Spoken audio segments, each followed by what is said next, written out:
No, but elections are won on the margins by a coalition of little things that hit people personally. Trump gets this. He feels your pain in the Kamala ran on democracy, which is the most important issue. But without the political skill to sell it, it added up to nothing.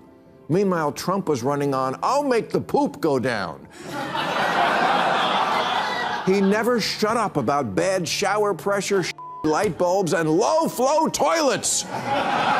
It reminded me of when Chuck Schumer said in 2016 that for every blue-collar Democrat we lose in Western Pennsylvania, we're going to pick up 2 moderate Republicans in the suburbs of Philly, Ohio, Illinois, and Wisconsin.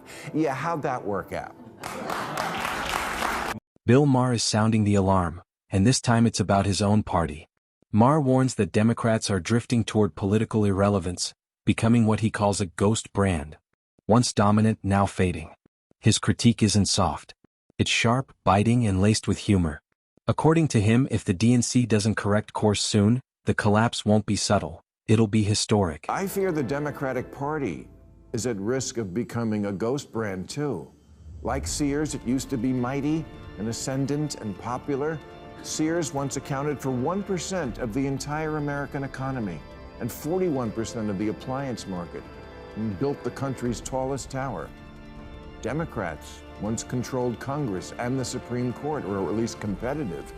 But now, even at a time when President Trump is turning 250 years of democracy into jeans shorts. Maher says he remembers when Democrats were a powerhouse. They connected with working-class Americans, championed bread-and-butter issues, and drew massive energy from the grassroots. But today he argues that vibrancy is gone. Messaging feels scattered. Priorities feel unclear. The connection to everyday voters feels strained. Instead of leading with clarity, the party appears unsure of its identity. Maher warns that nostalgia won't win elections, relevance will. Democrats have their lowest rating in 35 years, 63% unfavorable. What happened? I don't know. What happened to Sears?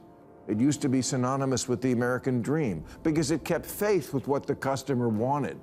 Did we love Sears? No, but that was besides the point. You just went. It was like an Avatar movie that sold tools. According to Maher, the core problem is simple. Democrats lost their working-class base. The party that once represented factory workers and middle-income families now struggles to resonate with them. He argues the focus has shifted toward cultural and ideological battles that feel distant from kitchen-table concerns. And when voters feel unheard, they look elsewhere. Maher's warning is blunt: reconnect or risk political extinction. It used to be where your family bought everything, from school clothes to appliances to your family Christmas portrait. Now, Sears is a great place to go if you want to be alone. But you better hurry. Sears used to have 3,500 stores, and now it has 5. Same thing happened to Playboy, except in silk pajamas and a captain's hat.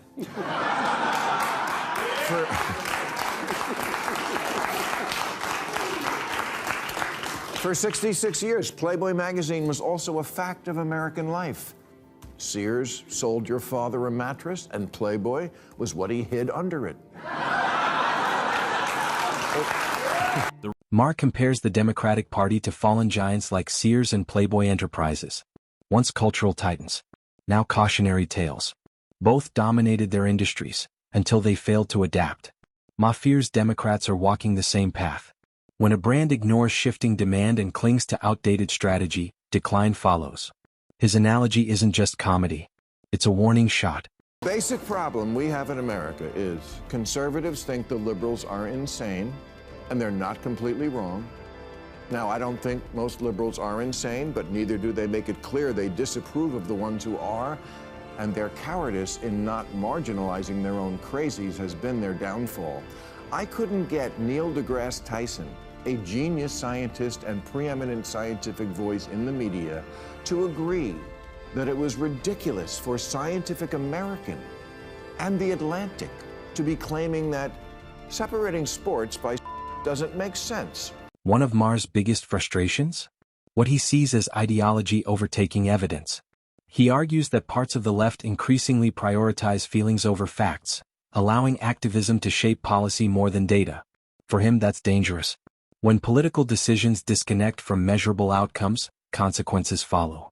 Ma insists debates must be grounded in reality, not just moral posturing. People ask me all the time, why haven't you ever had Hillary or Bill Clinton on?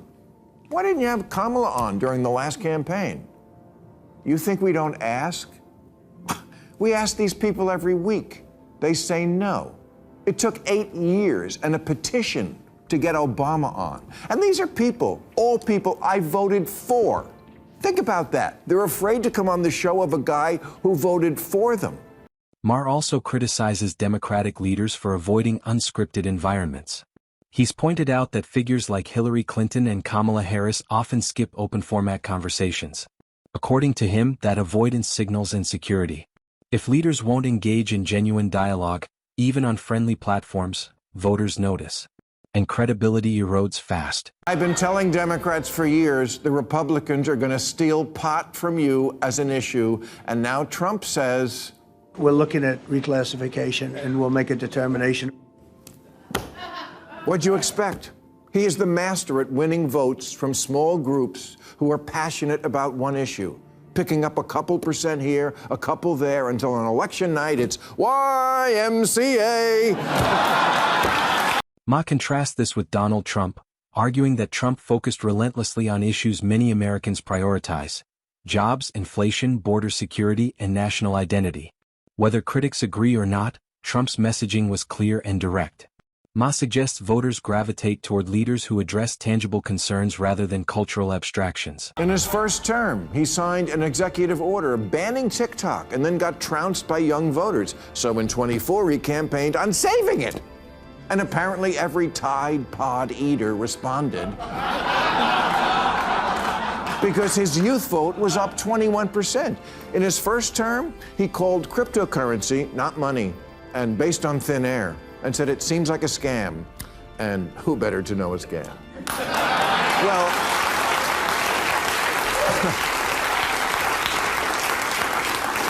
well, that was then. Now he's on more coins than Julius Caesar.